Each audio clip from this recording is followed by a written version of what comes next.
Bismillah. Dans cette vidéo, nous allons voir comment procéder au calcul du salaire à l'envers ou d'un élément du salaire à l'envers dans le logiciel FullPay développé par la société mauritanienne Fullsoft. Nous avons ici le menu principal. Alors nous cliquons sur personnel et traitements associés. Alors là, nous avons la liste des employés. Et bien, nous cliquons sur calculer les pays. Et là, nous avons à gauche la période de la paye. Ici, nous avons la liste des périodes, la période de la paye. Ensuite, la liste des employés concernés par la période. Nous avons deux boutons. Un bouton qui désactive toutes les sélections, ne rien sélectionner. Un autre qui permet de tout sélectionner. Donc c'est pour le calcul. Si on veut calculer pour tous les employés, on sélectionne tout. Si nous voulons calculer pour quelques employés, tout simplement, on désactive, puis on coche les employés concernés. Mais en fait, ici, nous allons nous intéresser à la deuxième partie de cet écran, c'est-à-dire au calcul à l'envers. Donc, dans la deuxième partie, à droite, nous avons le calcul à l'envers. Eh bien, le calcul à l'envers, il porte sur une rubrique, c'est-à-dire qu'on détermine la valeur d'une rubrique, ou plutôt le système nous donne la valeur d'une rubrique étant donné un élément de salaire fixé. Nous avons ici la liste de toutes les rubriques de type brut. Donc ici, nous avons la liste des rubriques de type brut. La perte de salaire sur salaire, prime d'ancienneté, de responsabilité, de panier, etc. Donc nous sélectionnons la rubrique pour laquelle nous voulons connaître la valeur.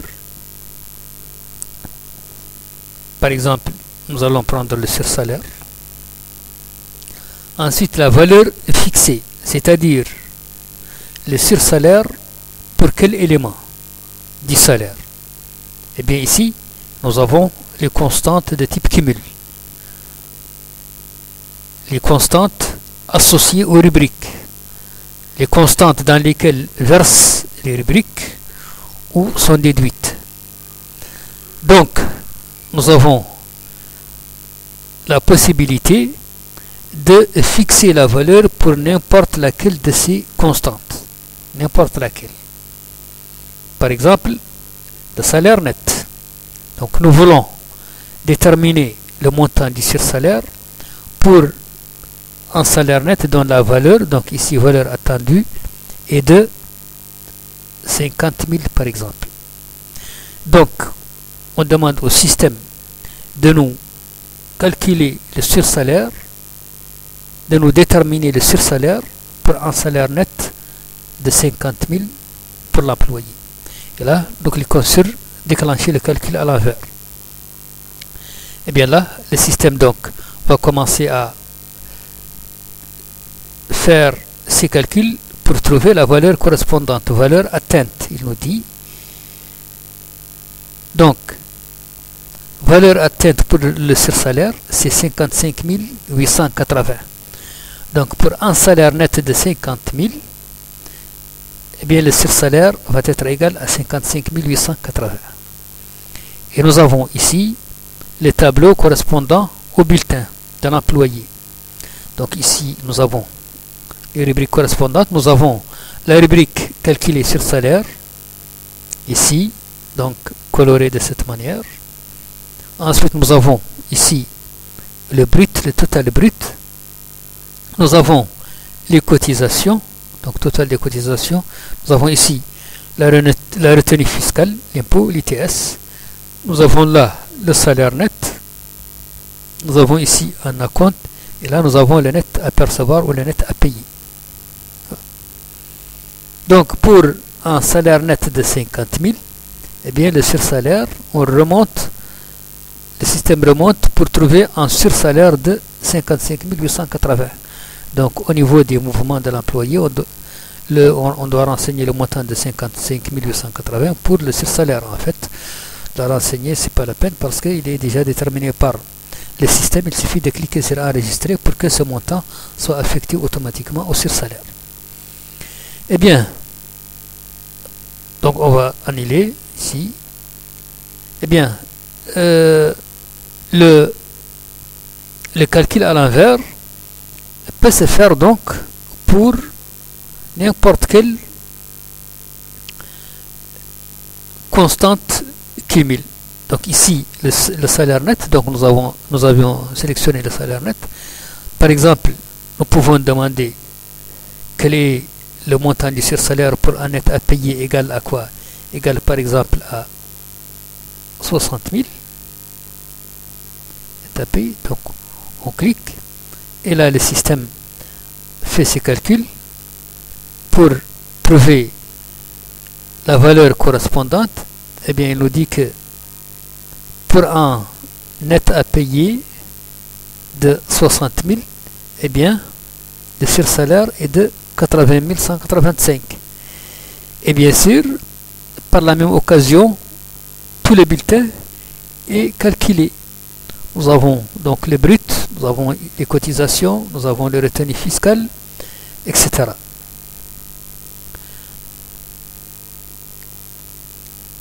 Donc ici, nous avons demandé la valeur du sursalaire pour un net à payer de 60 000. On revient. Eh bien, par exemple, le sursalaire pour un salaire brut de 80 000 par exemple. Donc n'importe quelle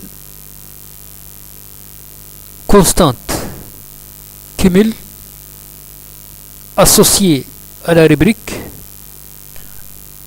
peut déterminer sa valeur. Contrairement à CJPI par exemple, qui ne permet de calculer le salaire à l'envers que pour le net à payer seulement. Seulement le net à payer. Il ne peut pas déterminer, ne peut pas faire le calcul à l'envers pour un autre élément, comme le brut ici par exemple. Donc là on clique pour déclencher. Et bien voilà. Donc pour un brut de 80 000, eh bien le sursalaire est de 60 200. Et bien sûr, tout le reste est calculé. Le net à payer va être de 48 488. Le salaire net, 52 488. Également, on peut sélectionner une autre constante cumul. Par exemple, l'assiette de l'impôt, assiette de l'ITS. Une assiette de l'impôt, par exemple, nous voulons une assiette de l'impôt, par exemple, de 120 000. Alors pour une assiette de l'impôt égale à 120 000, bien quelle sera la valeur du sursalaire. Donc on clique et puis voilà, il nous dit que la valeur du sursalaire pour une assiette de l'impôt de 120 000 est de 105 273. Et bien nous avons le brut 125 073. Nous avons ici les cotisations. Là, nous avons la base de l'ITS, 114 000. Et effectivement, la base elle est égale à l'assiette moins 6 000. Donc l'assiette, c'est bien 114 plus 6 000, c'est-à-dire 120 000, ce qui a été fixé au système. Et nous avons donc le reste des éléments affichés. Donc, en conclusion, Full Pay permet de calculer le salaire à l'envers pour n'importe quelle constante cumul associée à la rubrique demandée. C'est donc un cas général. Ça permet donc vraiment de maîtriser le calcul du salaire à l'envers pour n'importe quel cas. qui se présente. Contrairement à CJPay, on a vu, qui ne permet de calculer le salaire à l'envers que pour les nets à payer tout simplement. Alors que là, c'est tout à fait paramétrable. C'est-à-dire que il suffit que la rubrique soit associée à la constante cumul connue.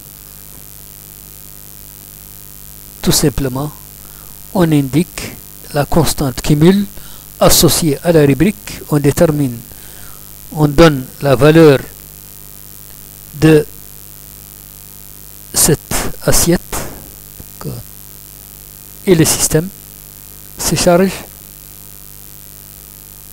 de nous donner la valeur de l'élément qu'on recherche. Ici le salaire par exemple.